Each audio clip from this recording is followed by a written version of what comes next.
Hey guys, welcome back to another episode of Unpopular by Choice. Now, today's video highlights parenting. Um, the one job that you get with zero training and you're expected to be a professional. You're expected to hit it out the park. Well, that's not always the case. Lord knows I've had my fair share of drop balls in the parenting department. Some parents deserve gold medals. Some deserve to ride the bench. I don't know. Let's just say they do keep life interesting. So today we are diving into some of the best and the worst parenting moments. So prepare for wisdom, chaos, probably a couple of yikes, and of course some heroes that we would cheer on. So how does the word of God align with parenting? What has the Most High told us, instructed us on how to rear our children? Now, of course, the word is full of scriptures that relate to that topic. However, the ones that I chose for today are Proverbs 22:6, which everybody knows. Everyone knows Proverbs. Train a child in the way that he should go, and even when he is old, he will return if he strays. And Ephesians 6:4. Fathers, do not exasperate your children. Instead, bring them up in the training and instruction of the Lord. So, we will circle back for a takeaway and reflection on those scriptures. But until then, enjoy the video. I'll see you right after. Thanks, guys, for stopping by. I'm so glad that you're here. Hello, Dad. Hey, how are you? I'm good. How are you? I'm good, son. It's alright. I love you. I'm glad I got to talk to you. It's really nice to hear your voice. You're still growing up, and it's been a long time.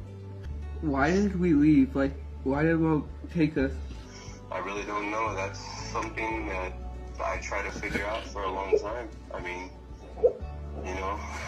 I did the best I could, and I tried to provide for everything I could for you guys. And I guess she just had a change of heart. She didn't want to be with me no more. What happened was one day I went back and she was gone. You guys were gone. The furniture was gone. Everything was gone. I have no idea why she did what she did. I couldn't find you. I was looking for you. I didn't know where you guys were at. I tried, and I looked on Facebook. I couldn't find nobody. I couldn't find you guys. I get a phone call telling me it's you guys but they said I couldn't have any contact with you, and no one gave me any kind of information. I asked if I could call and talk to you, and they said that it would probably be too traumatic. That's rough. I mean, what do you guys think? I mean, do we just believe the mom? She gave no reason because there's reason. And if she did just take them, should there be any repercussions like, restitution? I mean, for 5 years, her children thought that their father was dead. There has to be a reason. One of the big differences between good parents and bad parents is how we handle the distractions of life. Oh my gosh, there are so many things that can distract us from just being present with our kids, being caring, being in tune with them. Screens or working or our anger or our emotions or our fears or substances. Who would have ever thought parenting would be this hard? But if we could just slow down, and the opposite of distractions is presence. Just looking around and realizing this moment is right now. Your kids are only this age for one day, and this moment you have with them is so temporary. Yes, the time goes by. 5 signs someone is a good parent. Number 5, they do not badmouth the other parent. When parents talk negatively about the other parent in front of their kids, this ends up hurting the child. This is because the child unconsciously internalizes that message. The child may also feel guilty for being attached to a specific parent. Good parents can keep differences and arguments outside of the child's view. Number 4, good parents validate their kids' emotions. Many parents fear that validating their children's emotions will reinforce the child's misbehavior. Good parents can separate the emotion from the behavior. They may not always validate the behavior, but they can always validate the emotion that the child is feeling. Number 3, good parents establish logical consequences. Good parents can identify the cause of misbehavior and come up with logical solutions. They don't threaten a kid with a punishment that has nothing to do with their misbehavior. For example, they won't threaten to take electronics away because the child is being disrespectful. Instead, they would teach the child how to put themselves in other people's shoes and learn to apologize genuinely. This obviously requires patience, but it's a much better long-term solution than the first one. Number 2, a good parent enforces boundaries. Good parents are able to stick to rules and consequences. They recognize what things are non-negotiable and stand firm on them. However, they do this with a gentle tone and without yelling at their kids. This increases safety and trust with the parent. And number 1 sign of a good parents take genuine interest in what their child likes doing instead of forcing them into what they like doing. Yeah, that's true. Ever wonder what separates the great parents from the not so great ones? A lot of it has to do with their emotional intelligence, and here's how high EQ parents stand out. Number 1, they listen, and I mean really listen. Great parents hear more than just words, they tune into their kids' emotions. Instead of saying stop whining, they might ask, what's got you so upset? This makes kids feel understood and safe to open up. Number 2, they manage their reaction. High EQ parents don't yell back or snap. They respond calmly. That's how they model emotional control, teaching kids that emotions are okay, they're just not going to run the show. Number 3, they respect their kids' feelings. A high EQ parent doesn't brush off emotions as silly or dramatic. They validate, saying things like, I can see why you're upset about that. This builds kids' confidence in their own emotions without making them feel shame. Number 4, they apologize when they're wrong. High EQ parents admit when they mess up, like snapping too quickly or misunderstanding something. Saying I'm sorry, I didn't mean to react that way, teaches kids that adults are still learning. It's not about being perfect, it's about modeling good behavior. That's true. I mean, even if you model, even if you don't, people still are going to just, they're going to do their own thing. 5 signs of a dysfunctional family. Number 5, parentification. This happens when a parent uses their child to meet their emotional needs. For example, instead of finding support from friends or a therapist, a lonely parent will turn to their child for emotional validation. The child ends up playing therapist, taking care of their parents' feelings instead of their own. Number 4 is triangulation. This is when one family member relays a stressful message through another person to avoid direct confrontation. For instance, a dad might tell their child to ask their mom to tell another family member to leave. Doing this passes the stress from the parent onto the child, creating a trickle-down effect of anxiety. Number 3, playing favorites. Although most parents in dysfunctional families won't admit to having favorites, the signs are usually clear. When one child consistently receives more attention, affection, or gifts, resentment between siblings usually builds up, leading to an emotional divide between the family. Number 2, family secrets. Dysfunctional families often keep secrets that everyone knows about, but no one is allowed to mention. These unspoken topics create a tense atmosphere, especially during family gatherings, as the elephant in the room remains unaddressed. Number 1, emotional neglect. This happens when parents fail to provide the emotional support their child needs. They may be physically present, but emotionally distant, which can lead to long-term emotional damage. And then I think, in my own opinion, that also when you're raised in that type of dysfunction, then you project that trauma or whatever onto your children and so forth and so on. And so it just perpetuates this cycle of generational dysfunctionality. So I agree. Some parents will let their kids go climb trees. And there's going to be some parents that point at those kids and say, don't do that, don't touch that, don't climb that wall, you're going to hurt yourself. And the child is not able to ever experiment or do things. That children probably never broke a bone. Versus the parents that go, I'm totally fine with my son going out there, climbing some walls, some trees, going out playing on the monkey bars, and maybe scratches a knee, breaks an arm every once in a while. Because that child will learn from making his own mistakes. We'll teach that child so many more lessons. And then I think in entrepreneurship, the people that are risk averse and never want to move out of society's edges and make mistakes, they're the ones that will never build business successfully because they're just too risk averse. They never want to get out of their comfort zone. risk averse. So encourage, trying different things. Do you know what the difference is between a good parent and a bad parent? A good parent will question if they're a good parent or a bad parent, but a bad parent will just assume they're a good one. Period. Here's a very simple sign that somebody is a good father. And I think this is true for mothers as well, but perhaps especially for fathers. And it goes back to a simple observation by Dr. Seuss, who basically argued that you have to be a role model. As he put it, to the world, you are but a person, but to your person, you are the world. And what he meant is that you have to be willing to fight for them. You have to give them every opportunity that you did not have. This means you have to make sacrifices. You have to say, I want you to live a better life than I had. And Goethe once said that a parent can provide a child with two things. The first are roots, the second wings. What he meant is that you have to provide them with a home. You have to teach them right from wrong, where they're from, so that they can get where they're going. But it also means letting them go. Providing them with wings means you give them every opportunity, but you derive vicarious pleasure from watching them succeed. And so a good parent and a good father is a role model. They live it. They show their child how to be a good person each and every day by being one themselves.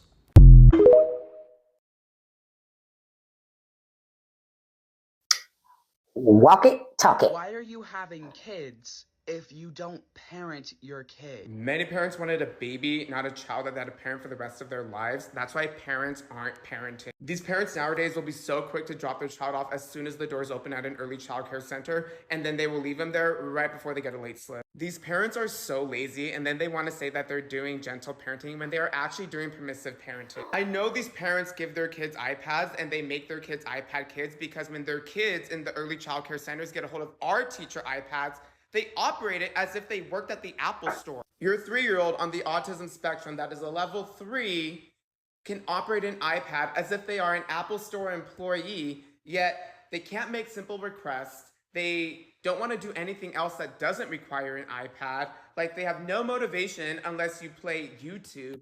You guys are failing as parents. Then you guys want participation trophies, and it's like, no, you were not involved in your kid, so they don't know how to do sports. They're not good at academics. They can't do basic life skills. And then you want them to have every single opportunity as other children who had actually authoritative parents who gave them good expectations and guidance. And now you're mad that those kids are excelling, and you want your kids that you put no effort into to have the same opportunities and experience and wins and glows as those other children who had parents that were actively involved. Like, give me a break. The sad part is that these kids that would call me like dad because I was so involved in their education, when they would leave on pickup, you could see the sadness in their face because they knew they were going home to essentially be neglected.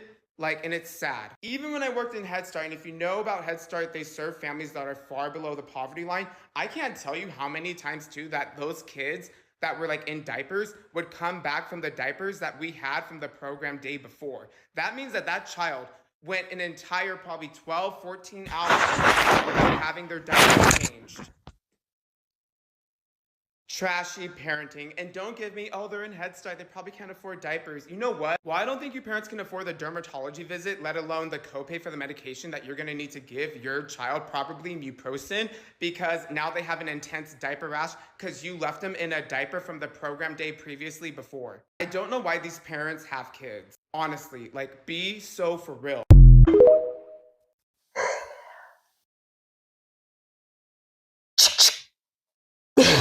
You wouldn't blame him. To be the best parent. You don't have to be perfect. And when you're not perfect and you're not the best, you're not the better, you're not the favorite, you still get time with your kids. If you do things that other parent doesn't like, that's okay. You still get your parenting time. If your kids are annoyed because you have rules or if they don't like something that's going on at your house, that's okay. They still have to come to visitation. If you're not the best parent, the better parent, the favorite parent, or all of the things, it's not an excuse for other parents to take away your visitation time. It's not an excuse for other parent or justification for other parent to take you into court to take away your visitation time. The bottom line is that the court wants kids to have time with both parents. And your way of parenting is just fine, because they're your kids too. So absent something like abuse or neglect or anything like that, you're gonna get your time. Even if you're the boring parent, the bad parent, the one with boundaries and rules. Your kids that you get to raise how you want to. I think that, yeah, that's just, I agree with that to an extent, but the parents still, whether they're co-parenting in separate homes, they still need to be on, I think, one accord when it comes to discipline, because you can't be sending mixed messages constantly to the kid. I mean, that's just what I think. As a lifelong member of Gen X, I have to blow the whistle on our generation. I'm sorry. But the first thing you have to understand about our generation is that we were raised by boomers, and they had this iron fist for punishment. And yeah, we were left to our own devices, and we were latchkey kids, and we had to fend for ourselves and all this stuff. But when we got home, before the streetlights came on, we were getting punished for shit we might have done. We, became adults and started having children. We only knew really one thing about parenting, and that was the fact that we knew we didn't want to do it the way our parents did it. And so we overcompensated, and we were at every practice, and we got our kids every toy, and they had all the devices and everything, like, on demand. But you have to also understand that Generation X was also raised by Mr. Rogers, Bob Ross, Sesame Street, Reading Rainbow, Electric Company. While we did mess up Generation Z and the millennials by, basically, babying them, we also taught you how to be compassionate, kind, loving, and accepting people. So it's kind of like, it's a mixed bag. So I'm sorry, and also you're welcome. That is true, though. I mean, I'm a Gen Xer, and our oldest will be 31 soon. She is still very much allergic to the word no, like gets hives and itchy and everything. Hey, wait, let me explain something to you before we leave. When we get over here, get somewhere and sit down. Don't talk to me. Don't look at me. Don't think about me, because I'm grown. I'm going to be with the grown folks. You go be with the kids. Understand this. When I say it's time to go, it's time to go. Don't ask, can you stay the night? You cannot. Don't ask, can they come back over here and stay the night? They cannot. Don't get over here acting like you hungry, like you ain't ate all day. If you do, I'm going to knock fire out of your throat. Don't touch nothing. Don't break nothing. Don't ask for nothing to drink. Don't ask for nothing to eat. And that same pep talk, actually, I don't think it's a pep talk. It's more like a warning shot. Like, applies to the grocery store. If you lucky enough to go, don't pick up nothing. Don't ask for nothing. Don't even think about asking for nothing. Put something in that basket that I didn't approve. I'm going to break your arm. Something like that. Oh, yeah. You get to the point where you're like, no, I'm good. I don't want to go. I'm scared. So that concludes the video portion of the Who Raised You video. And, that could go either way. Like, who raised you? Like, or like, who raised you? Either way. So we want it to be the good kind. So what is the takeaway that we got from the scriptures reflections? For me, obvious. Proverbs early guidance, it lays the foundation for lifelong values. Now, what children learn in their formative years, it's going to shape the choices as they grow, right? And parenting isn't just about discipline, okay? It's not just about, like he said, ruling with an iron fist, but it is about planting seeds of wisdom, kindness, faith, humility, etc. Now, a child raised with strong moral grounding, as Proverbs is telling us, is going to carry those principles into adulthood. And even if they wander off for a period, they will return because, like, those seeds have been planted. Ephesians 6:4 takeaway. Well, parenting should balance discipline and understanding. And it can be a delicate balance because kids can be extremely difficult to deal with sometimes. But when those instructions are rooted in patience and love, it does foster growth. And again, these are the things that they're going to carry with them and they're going to implore with their children. So you're affecting generations to come. You could think of it like that. And also, Ephesians, is very easy to focus on getting things right or mistakes. But if you really want to guide, you want to encourage, and you want to teach. And because we're still learning, and our kids have the ability to teach us as well. I'm 50, my kids are grown, but I'm still growing, and I'm still trying to be a better mom every day. So the learning process never ends, even into adulthood. And children, they do flourish when they feel supported, rather than pressured. When they feel like, okay, it's okay to fail, it's okay to make a mistake, because what we always wanted to instill was, unless you fail sometime, you won't understand, you won't know how to succeed. So failure is very much a part of succeeding and becoming, the person that, they want to be. So what are some tips that we can help? What are some things that we can do, all of us, to kind of navigate these muddy waters of parenting styles? These kids aren't born with handbooks, so we don't always know. So, and although having kids and raising kids, it's one of life's biggest blessings and adventures, it also, though, can have you feeling like you don't know what you're doing from time to time. Set clear limits with your children. It should be blurred lines. It should be a definitive. You don't have to be cruel or mean to discipline. You just have to be consistent. Encourage independence. Let kids know that, it's okay. We're going to give you age appropriate responsibilities. As you grow, and your responsibilities will continue to go further and further and further. It builds confidence, and it teaches them self-control. Be a role model. Like you said, we have to walk the walk. We can't just walk the walk. We got to talk the talk, and we have to be that of which we are requiring of our children. And I think a lot of times as parents, we set a standard for our kids that we ourselves have not met. No, that's not cool. Spend quality time with them. No matter what it is, obviously try to do something that's not like TV screen related in today's world, but spend quality time with them, have that bonding time. They're never too old. They're never too big to have quality time. My son is home from college right now for the summer, and we've spent the last couple nights out in the game room, shooting pool, talking smack to each other. But it's our time, and it's something that I hope that he will look back on, as, when I leave, when I'm no longer here. He'll have those memories to cherish, and teach them gratitude, teach them humility, teach them to appreciate the little things in life. Remind them that you don't look for something in return. Give from your heart, and be a humble, kind person.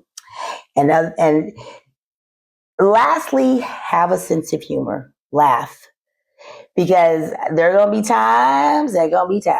And although parenting can be tough, laughter and kind of poking fun at all of the chaos, knowing that it'll iron itself out eventually, it can make life easier. It can make things a lot easier. Kids don't always listen, guys, but they are always watching.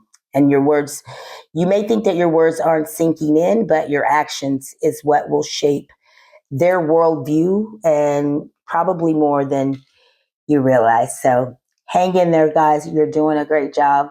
That does conclude the video today for parenting. There'll probably be others, I'm sure.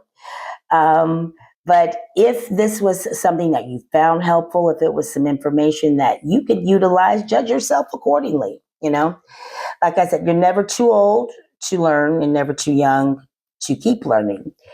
Like, comment, subscribe. Guys, send me some scriptures, something that you could relate to parenting and how it fits into your life. So shout out to all the creators that helped me get this video together. I couldn't have done it without you. That's genius. Thank you guys so much.